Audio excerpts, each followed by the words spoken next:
Hello, everyone, and thank you for joining us today on this edition of Contech Live. Today, our topic is Filterra Bioretention. So last month, Contech had a series of webinars focused on bioretention in Filterra. We had a lot of questions about the product, so we thought it would be a good idea to have our Filterra expert come and answer some of the most common questions on bioretention in Filterra. So, Alex McLeod, welcome. Thank you. Alex, can you introduce yourself to the audience? Give them a little background about who you are and what you do here at Contech.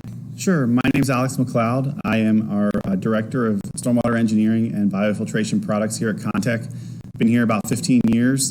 Started out as a stormwater design engineer, so I worked directly with customers and done a whole bunch of different things since then. Started working with the Filterra product line around 2014, so I've been working with this product quite a while. Great.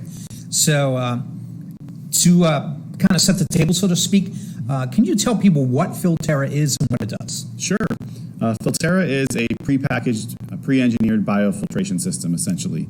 It incorporates a specially engineered bioretention media, Filterra media, that we develop here at Contech, and that's packaged with an underdrain stone layer, underdrain pipe, and pre-treatment mulch layer within typically a concrete vault, but can also be deployed as Filterra Bioscape in an excavated hole as well. But essentially, the entire system is pre-packaged, so the contractor doesn't have to worry about sourcing all of the raw materials separately. We take care of all of that and deliver everything out on site and provide guidance and installation assistance as needed. Great. So how would you describe Filterra in comparison to traditional bioretention? Yeah, the main difference really is the media. So Filterra media flows at a design rate of anywhere, depending on the approval agency, between 140 and 300 inches per hour.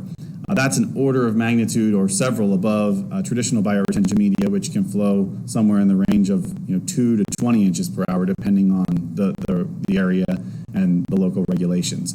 So what that allows Filterra to do is be designed in a much smaller footprint than traditional conventional bioretention system. So where you may have 1/10 of an acre on a site dedicated to a conventional system, Filterra may need less than 0.5% of that drainage area contributed to the system. So greatly reduced footprint, makes installation easier, makes maintenance quicker and easier. And then in addition to that, because we specially engineer our media in-house and certify its performance through various testing that we do throughout the blending process, we can ensure very good pollutant removal performance when it's new and also long-term. We do not see any of the nutrient leaching impacts that sometimes can be seen with traditional bioretention media.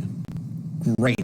So really that reduction in space is huge. Definitely. Especially on urban developments where there's not a lot of land space. Definitely. It's very valuable in areas where, you'd say a city block where you're redeveloping the space.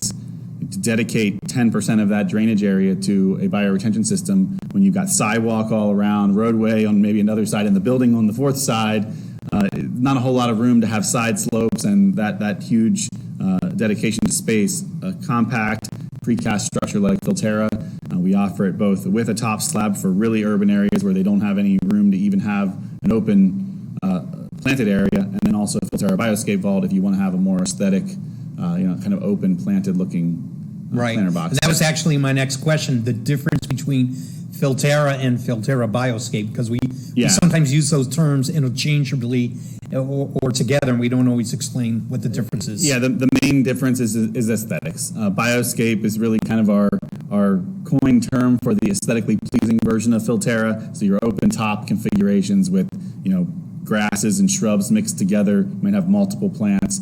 No top slab versus traditional Filterra would be a configuration that incorporates usually a tree grate with a larger shrub or tree. Got it. Great. Thank you for that. Yeah, so, sure. Like I said earlier, in our webinar, we talked a lot of different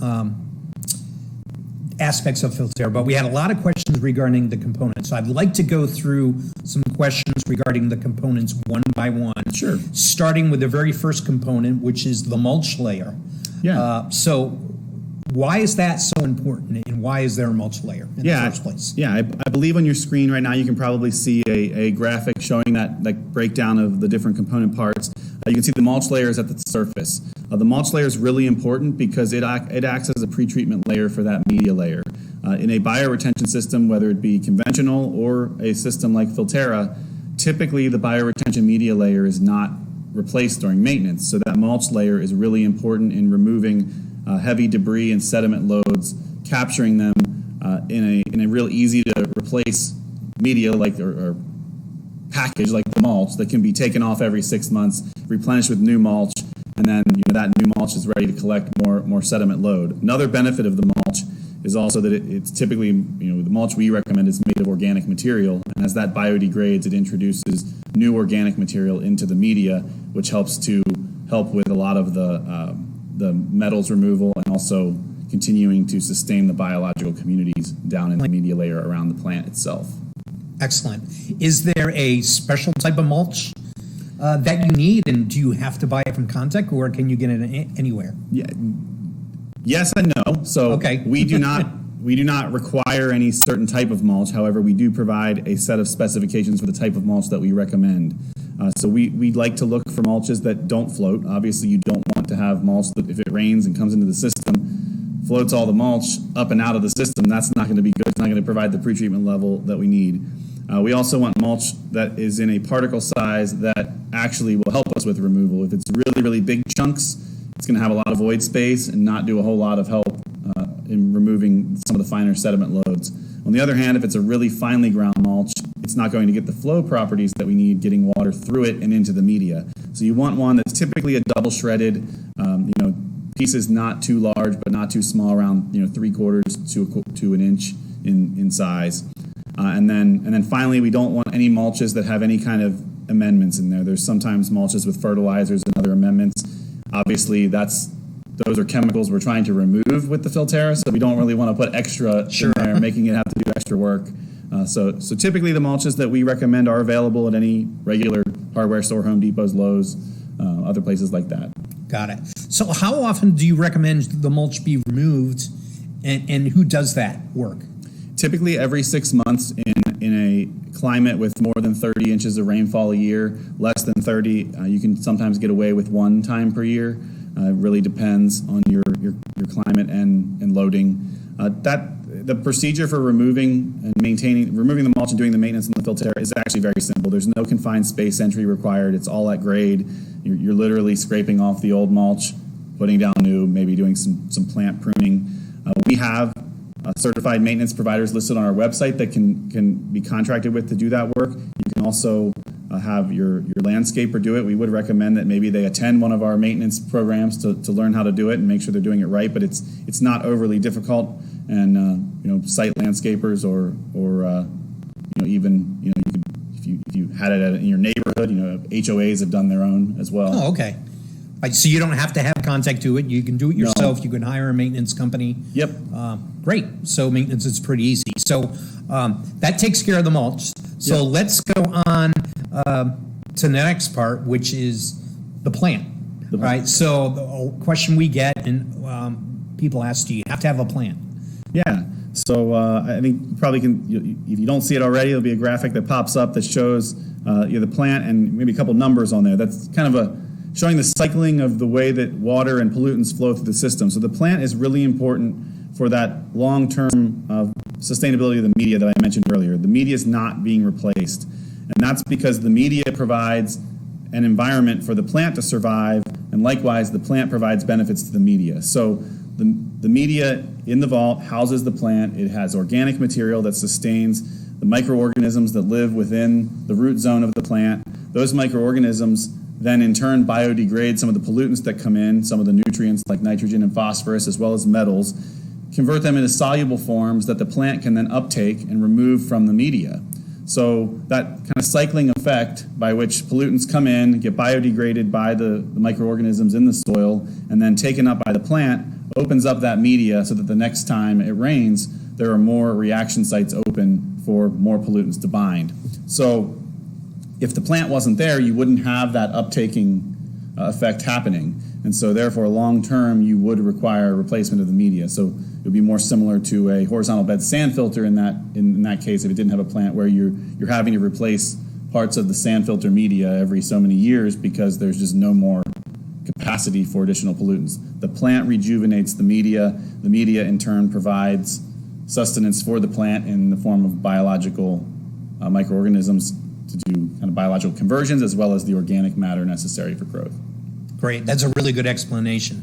And that's why we call it a system. Correct. It's not just a product, because there's different components that work Right. together They to all provide work the together. benefit. All of them rely on one another. Right. So who specifies the plant?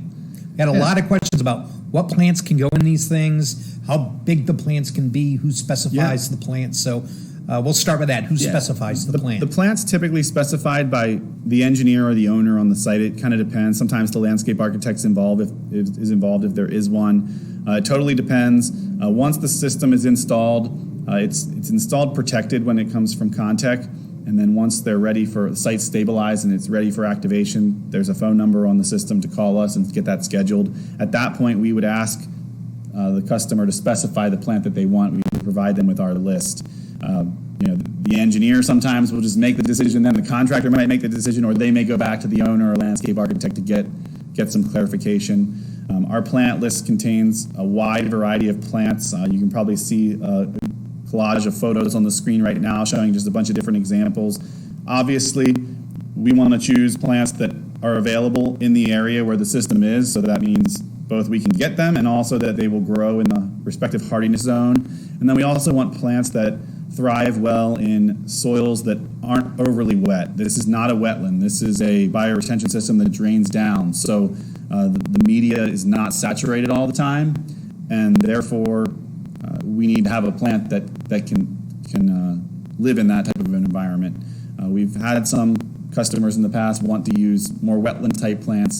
This is not a completely saturated system long term. It's only wet when it rains. So it's much like the soil in your backyard. You don't want a plant that requires constantly wet soils because it's not always available. Got it. So we had a few questions regarding the root systems in that the root ball getting too large and possibly damaging the system or cracking the concrete. Any experience or any feedback on those concerns? Yeah, we've never had a situation that I am aware of where the vault has been damaged by the plant. We have had situations, and we've removed plants from our list that we've found are overly aggressive when it comes to roots. There's some invasives that they weren't invasives necessarily when they went on the list, but became them later on. But where roots were just aggressively growing up and out of the vault. We don't recommend any plants, and we don't have any on our list that we know of that do that. But we have seen large plants in the Filterra system.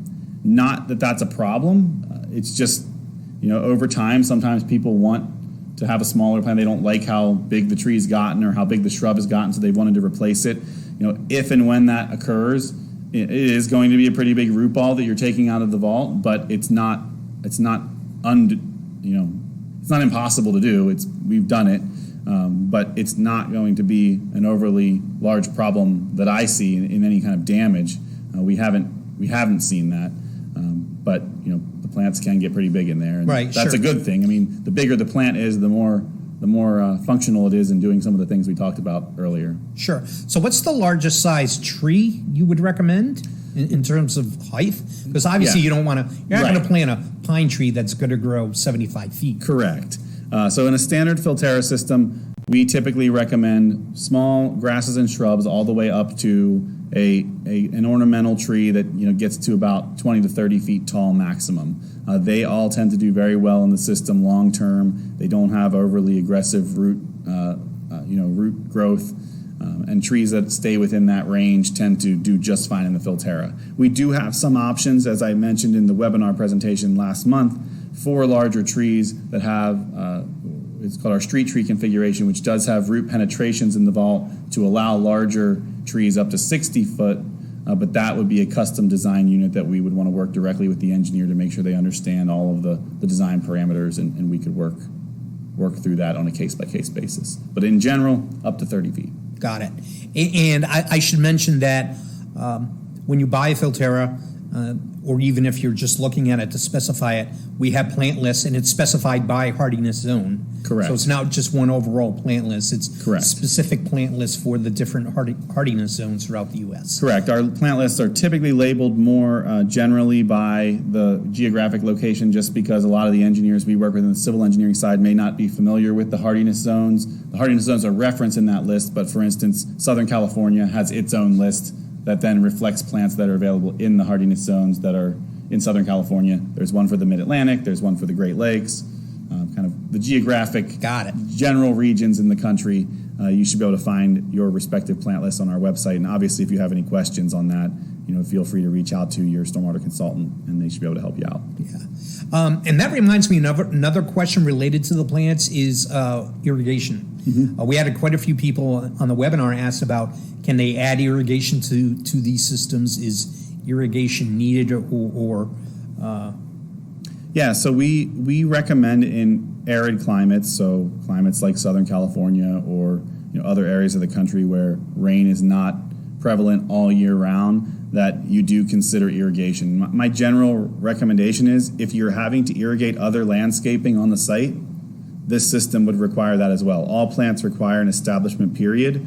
So if the landscaping on site requires irrigation, this system is no different. It's going to get water when it rains, just like the rest of the landscaping on site, but the product does have a plant in it, and that plant will require water. And if there's a couple month-long period without it, and you're having to irrigate other landscaping, it would be recommended to incorporate that into the Filterra as well. We do provide holes in the side of every Filterra vault for that, in case the site owner or the landscape architect wants to incorporate some sort of irrigation system to the unit.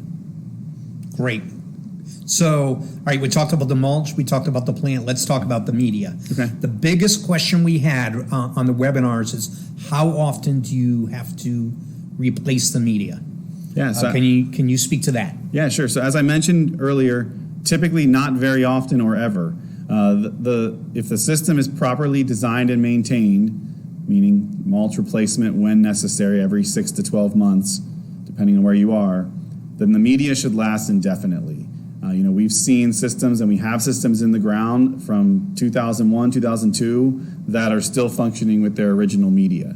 Now, on the other hand, if the system gets neglected for 5 years, so if it gets installed, we do our included first year of maintenance, and then the owner never touches it again for 5 years, well, over that time, the mulch is going to biodegrade. It's going to be gone. There's not going to be any additional pretreatment layer for that media, and at that point, you're going to have intrusion of sediment into the media layer, which will begin to occlude it. So if the system is neglected, media replacement could likely be required more often. But if it's properly cared for, we have no reason to believe that the media in these systems wouldn't last 15 plus years, same as any kind of conventional bioretention system, or possibly even longer. That's great. And the material of that is kind of the secret sauce of the system as well, because it's removing all of those pollutants, like you said earlier. Right. So going to the next portion, the underdrain. Mm-hmm. Any comments about the underdrain, why it's there, how important it is? Yeah, the underdrain is just really important because, as I mentioned, this is a system that drains down. Whether it drains, all bioretention systems are designed to either drain down through the underdrain or drain down into the surrounding soil and infiltrate. Regardless of how you're designing Filterra, and we have options to incorporate infiltration as part of the system, especially when it's a Bioscape system, but also there are some, even in some of the precast configurations, we always recommend having some sort of an underdrain, because you don't want to allow stormwater to back up into the media for long periods of time. For short periods of time, it's not a problem when it's raining, or even within the first 24 hours, but for days after, you really want that water to be able to drain down. And so if the soils can't infiltrate or accept that, you want to have the capacity to get that water out of the media and allow it to drain down. So we always recommend an underdrain. Our underdrains are specifically designed and engineered to handle the high treatment flow rates of our media. So it's definitely a very required part of our system to ensure that you're getting the proper underdrain to meet the flow rate of the Filterra system. Got it. So, Phil, I'm going to ask you a question that wasn't on our list. That's fine. Okay. So, a lot of people see the Filterra system, but it has a lot of different configurations. Correct. And I think that's one thing people miss, is that it's just not that one tree box, Yeah. what we used to call tree box filters, and it comes with internal bypass, peak diversion flow. Can you speak to kind of the evolution of all these different Sure. configurations and what's currently available? Sure. Yeah. I mean, Filterra did start out as as you said, a tree in the box. It was an offline concrete rectangular box that came with a curb inlet and a tree. They were designed to be offline, but that was 2001, 2002 when that product was designed. We're going on 20 years since that product was originally released, and we want to stay in tune with our customers' needs, and we've listened to a lot of the requests from many of the customers we work with throughout the country, and one of the big ones was having more options for internal bypass. On existing retrofit sites, it's real easy to put in the standard offline unit because you've already got catch basins in place. But on some new construction sites, especially in really tight urban areas, there's not a lot of space for the system plus another bypass structure. So we've incorporated bypass into the units. We had a lot of interest in having a better looking box. One of the case studies we shared was the Rancho Costera project with the open top Filterras. I believe it was probably one of the units in the photos that you saw earlier on in this conversation as well. The developer there really wanted to have something that wasn't a concrete top slab with a tree grate, and so we worked with them to develop the open top Filterra Bioscape vault configuration. And then we've got some other areas of the country where the internal bypass capacity that we were able to offer with the standard internal bypass configurations just wasn't quite there for what capacity they needed. So we developed the peak diversion configuration to accommodate those larger flows and also accommodate grate inlets, which some areas of the country require. The Filterra was originally developed in the Mid-Atlantic where curb inlets are very commonplace, but other parts of the country, grate inlets are more preferred and common, and so the peak diversion system allows for the use of a grate inlet as well as curb inlets and pipe inlets. So very, very widely flexible configuration. Sure. There's also, we're getting more requests for aesthetic options, so you can have a recessed top, Correct. Plan on top, and custom grates so it matches the other grates in the area as well. So it's come a long way. Definitely. Yeah. Definitely. Excited about all the different options we have available. Great. To really meet any need on the site. Great. Well, thank you, Alex. That's a really good overview of what Filterra is, what the different components are, how they work together. Any final words of wisdom on Filterra for the people watching today? The main thing is, David hit on it a little bit earlier. In an suburban urban setting where space is limited, Filterra gives you a really good option for incorporating some level of LID and green infrastructure into your design. If you've got a need for meeting some LID requirements in an urban setting, reach out to us, and I'm sure we can work with you to figure out how to get a Filterra solution to work for you. So, reach out to your stormwater consultant or contact us on the website. Great. Thanks, Alex. We appreciate that. Thank you. And we want to thank everybody for joining us today for this edition of Contech Live. Really hope you enjoyed the content. If you had, please hit that like button. Leave us a comment as well. We'd like to hear what your questions are, and we can respond to those. And that's all for today. So we'll see you next time. Bye. Thank you.